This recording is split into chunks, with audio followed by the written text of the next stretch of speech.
أشهد أن لا إله إلا الله.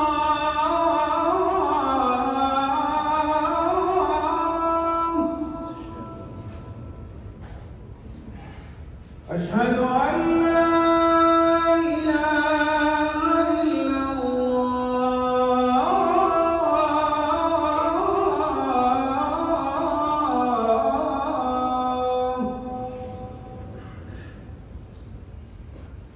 أشهد أن محمدًا رسول الله.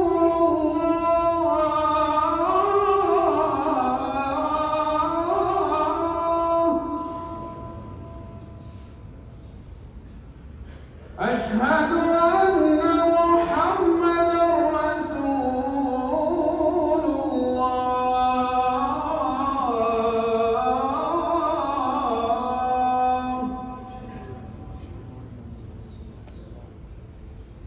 حي على الصلاة.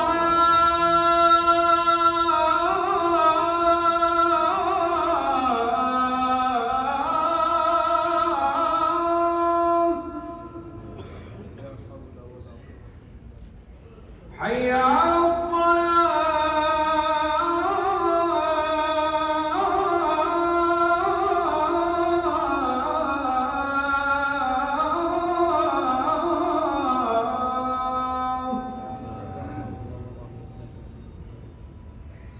حي على الفلاح.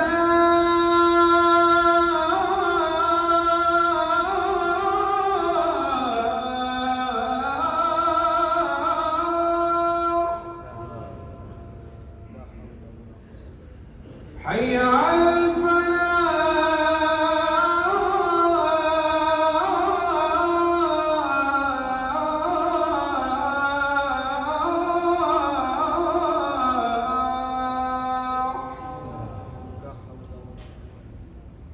الله أكبر الله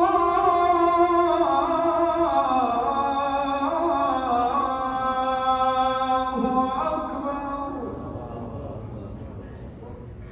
لا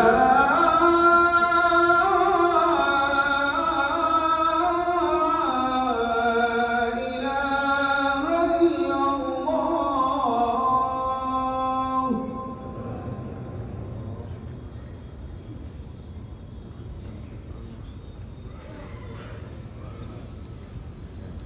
وأشهد أن محمدًا عبده ورسوله بلغ الرسالة وأدى الأمانة ونصح الأمة وجاهد في الله حق الجهاد حتى أتاه اليقين صلى الله وسلم عليه وعلى آله وصحبه ومن اهتدى بهديه واستنى بسنته إلى يوم الدين.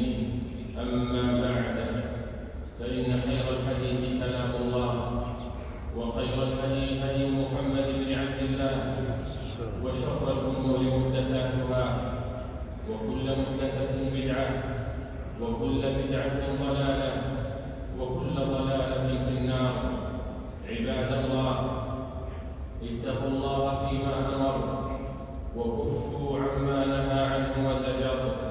يا أيها الناس اتقوا ربكم الذي خلقكم من نفس واحدة وخلق منها زوجها وبث منهما رجالا كثيرا ونساء، واتقوا الله الذي تساءلون به والأرحام، إن الله كان عليكم رقيبا.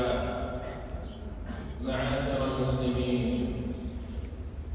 إن الصلة والمودة وحسن العشرة والمحبة والعهد والوفاء والأخوة عبادة وقربة وحق أوجبه الله تعالى على المسلمين، ورتب عليه الأجر والثواب، وعلى مخالفته الوزر والعقاب، بدءا ببر الوالدين وحق الزوجين، إلى صلة الرحم والأقرباء، إلى حقوق الجيران والأصدقاء، إلى حقوق المسلمين الغرباء. قال تعالى: إنما المؤمنون إخوة فأصلحوا بين أخويكم واتقوا الله لعلكم ترحمون. وقال: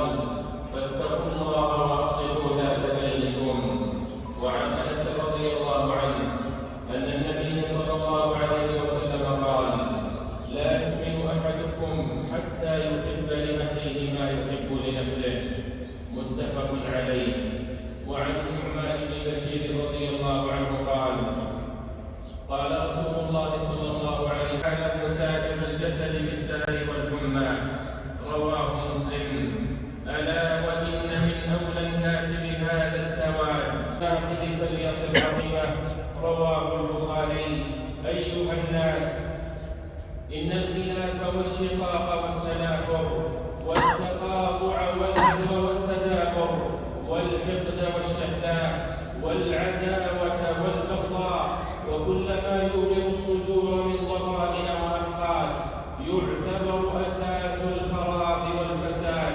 به تقطع صلة الأرحام والأقرباء ويفرق بين الزوجين والأحباء وتفسد مودة الإخوان والأصدقاء. عن أبي هريرة رضي الله عنه أن رسول الله صلى الله عليه وسلم قال: لا تحاسدوا ولا تناجشوا ولا تباغضوا ولا تدابروا ولا تجسسوا ولا تحسسوا ولا يبع بعضكم على بيع بعض وكونوا عباد الله إخوانا كما أمركم الله. المسلم أخو المسلم لا يظلمه ولا يخذله ولا يقهره. التقوى ها هنا. ويشير إلى صدره 3 مرات: بحسب امرئ من الشر أن يحقر أخاه المسلم. كل المسلم على المسلم حرام، دمه وماله وعرضه. رواه مسلم. معاشر المسلمين، إن مما يندى له الجبين ويتفطر له القلب ما يرى ويسمع من تقاطع وهجر بين أفراد الأسرة الواحدة. دخل الشيطان بينهم فشتت شملهم وفرق وحدتهم. وما من ذنب أحرى أن يعجل الله العقوبة لصاحبه في الدنيا مع ما يدخر له في الآخرة من البغي وقطيعة الرحم.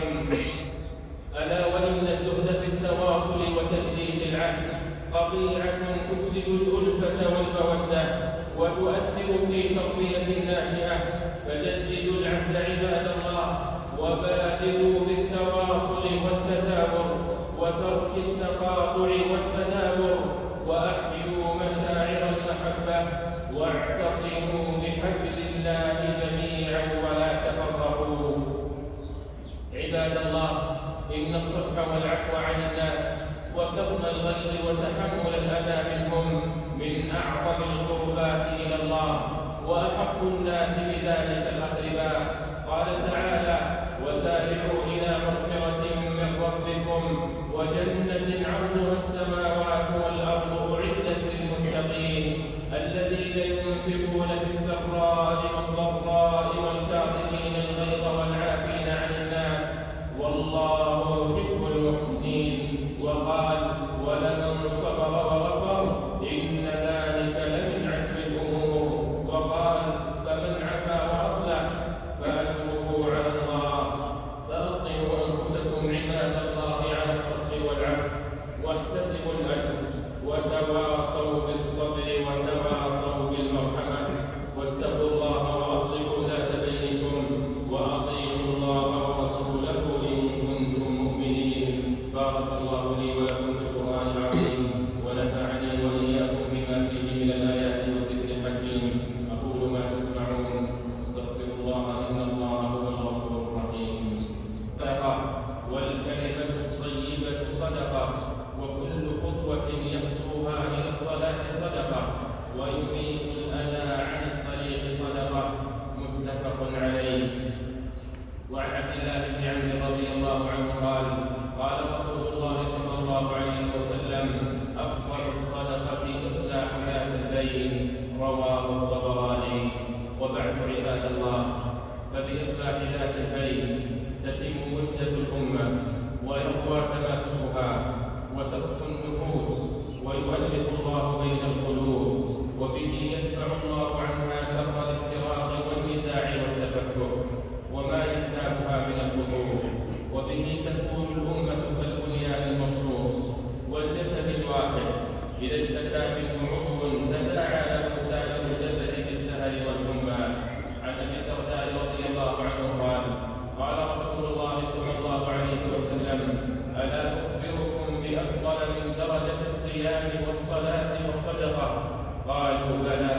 قال: صلاة ذات البين، فإن فساد ذات البين هي الحالقة. رواه أحمد. والحالقة هي التي تفسد الدين وتمحو الثواب. فاتقوا الله وأدوا الحقوق إلى أهلها.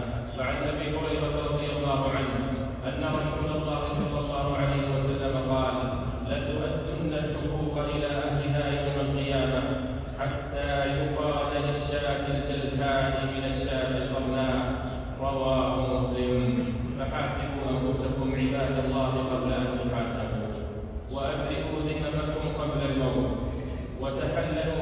أصحاب الحقوق، وردوا المظالم إلى أهلها، وآتوا كل ذي حق حقه، ولا يجرمنكم شنآن قوم على ألا تعدلوا اعدلوا هو أقرب للتقوى. اللهم وفقنا لأداء الحقوق وأعيننا وطهر قلوبنا من الغل والحسد والغش.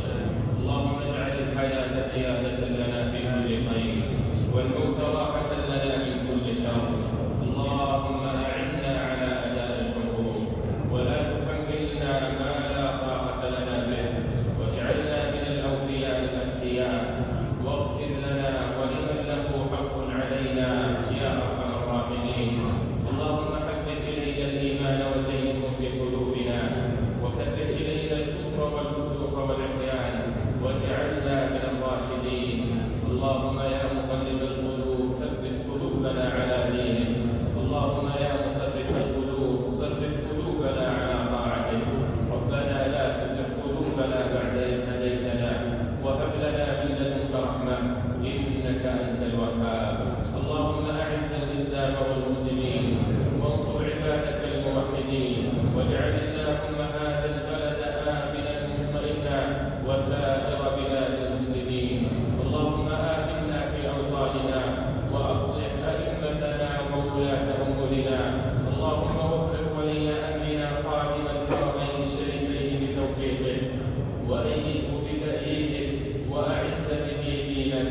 اللهم وفقه وولي عهده لما تحب وترضى يا